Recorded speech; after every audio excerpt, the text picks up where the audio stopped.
2019 പുറത്തിറങ്ങിയ ഒരു ചരിത്രാടിസ്ഥാനത്തിലുള്ള 5 episode mini series ആണ് ഷെർണോബിൽ.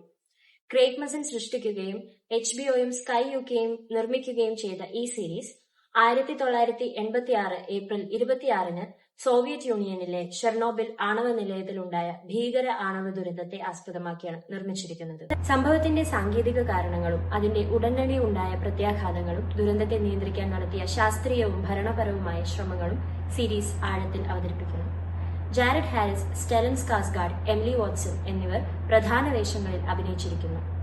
ഈ സീരീസ് വെറും ഒരു ദുരന്തത്തിന്റെ പുനരാവിഷ്കാരമല്ല, സത്യത്തിന്റെയും ഭരണകൂട രഹസ്യവൽക്കരണം, ഉത്തരവാദിത്വക്കുറവ്, മനുഷ്യത്യാഗം എന്നിവയുടെ ഗൗരവം തുറന്നുകാട്ടുന്ന ശക്തമായ ഒരു മിനി സീരീസാണ് ഷെർണോബിൽ.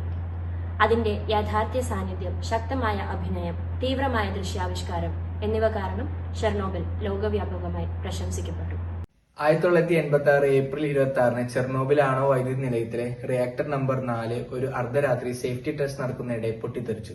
എന്നാൽ അത് എന്തുകൊണ്ടാണ് പൊട്ടിത്തെറിച്ചതെന്ന് മനസ്സിലാക്കാൻ ആദ്യം അത് എങ്ങനെ പ്രവർത്തിക്കേണ്ടതായിരുന്നു എന്നറിയേണ്ടതുണ്ട്.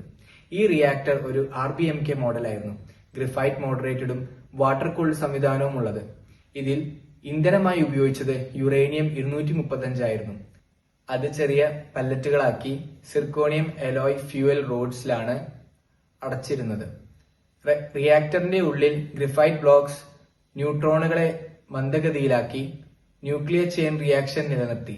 അതേസമയം വെള്ളം ചൂട് ആഗിരണം ചെയ്ത് സ്റ്റീമായി മാറി വൈദ്യുതി ഉൽപ്പാദിപ്പിക്കാൻ ഉപയോഗിച്ചു. സാധാരണ സാഹചര്യങ്ങളിൽ ഗ്രിഫൈറ്റ് മോഡറേഷനും വാട്ടർ കൂളിംഗും തമ്മിലുള്ള ഈ തുലനം നിയന്ത്രിതമായ പവർ ഉൽപാദനം ഉറപ്പാക്കും.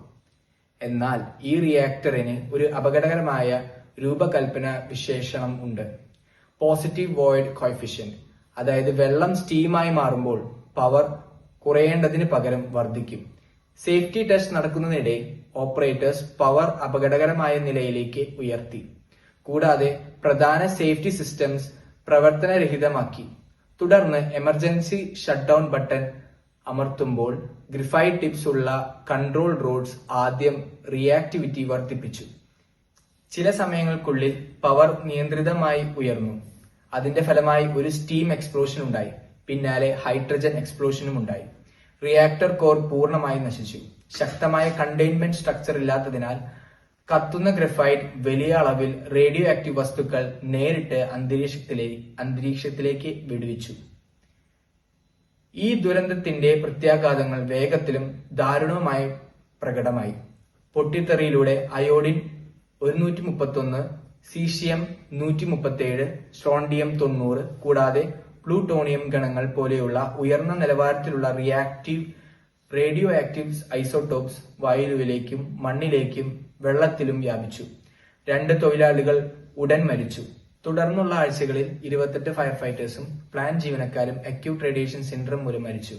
തുടർന്ന് വർഷങ്ങളായി ആയിരക്കണക്കിന് ആളുകൾക്ക്, പ്രത്യേകിച്ച് റേഡിയോ ആക്റ്റീവ് അയോഡിനു വിധേയരായ കുട്ടികൾക്ക് തൈറോയ്ഡ് ക്യാൻസർ ബാധിച്ചു. 350-ഓളം ആളുകൾക്ക് സ്ഥിരമായി താമസിച്ചു വന്നിരുന്ന സ്ഥലത്ത് നിന്ന് മാറി താമസിപ്പിച്ചു. മിനി സീരീസ് ചരിത്രത്തിലെ ഏറ്റവും ഭീകരമായ ആണവ ദുരന്തത്തെ അതിന്റെ യാഥാർത്ഥ്യവും ഗൗരവവും നഷ്ടപ്പെടാതെ ശക്തമായി അവതരിപ്പിക്കുന്നു. ഇതൊരു ദുരന്തത്തിന്റെ കഥ മാത്രമല്ല, മറിച്ച് സത്യത്തെ മറച്ചുവെക്കുന്നതിന്റെ ഭീകരമായ ഫലങ്ങളും ഭരണ സംവിധാനത്തിലെ വീഴ്ചകളും മനുഷ്യജീവിതത്തിന്റെ വിലയും തെളിയിക്കുന്ന ഒരു ശക്തമായ മുന്നറിയിപ്പുമാണ്. സീരീസിന്റെ ഏറ്റവും വലിയ ശക്തി ദുരന്തത്തിന്റെ ശാരീരിക നാശനഷ്ടങ്ങൾക്കൊപ്പം മനുഷ്യരുടെ മാനസിക വേദനയും സംഘർഷങ്ങളും അതീവ യാഥാർത്ഥ്യത്തോടെ അവതരിപ്പിക്കുന്നതിലാണ്. മികച്ച അഭിനയം, ഭയാനകമായ അന്തരീക്ഷം, സൂക്ഷ്മമായ അവതരണം എന്നിവയിലൂടെ ചെർണോബിൽ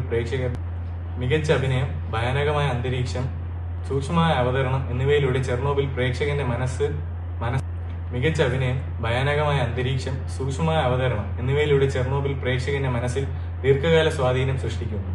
അവസാനമായി ഈ സീരീസ് നമ്മെ ഓർമ്മിപ്പിക്കുന്നത് ഒരു പ്രധാന സത്യമാണ്: അസത്യത്തിന് വലിയ വിലയുണ്ട്. സത്യത്തെ മറച്ചുവെക്കുന്നതിന്റെ ഫലം സമൂഹത്തിനാകെ ദുരന്തമാകാം.